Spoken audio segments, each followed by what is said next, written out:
నమస్తే. Welcome to పాలిటెంట్ health. పెళ్ళైన తర్వాతకి పిల్లల్ని కనడం అనేది సాధారణమైన విషయమే.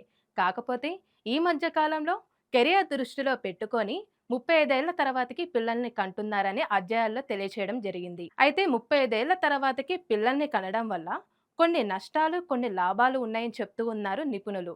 అయితే నష్టాల విషయానికి వచ్చేసరికి ఎక్కువగా బీపీ, షుగర్ వచ్చే అవకాశం ఉంది అని, తల్లి బిడ్డకి మానసికంగా కొన్ని సమస్యలు రావచ్చు అని, అదేవిధంగా జీన్స్ పరంగా వచ్చే సమస్యలు ఎక్కువగా ఉంటాయని చెప్తూ ఉన్నారు.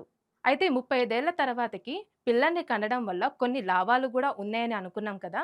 ఎందుకు అనంటే తల్లిదండ్రులు ఆర్థికంగా చాలా స్ట్రాంగ్‌గా ఉంటారని, అందుకే దీనివలన లేట్ ప్రెగ్నెన్సీని ఎంచుకుంటున్నారని చెప్తూ ఉన్నారు. ఈ వీడియో గనుక మీకు నచ్చినట్లయితే లైక్ చేయండి, షేర్ చేయండి, సబ్స్క్రైబ్ చేయండి. అదేవిధంగా కామెంట్స్ కూడా చేయండి.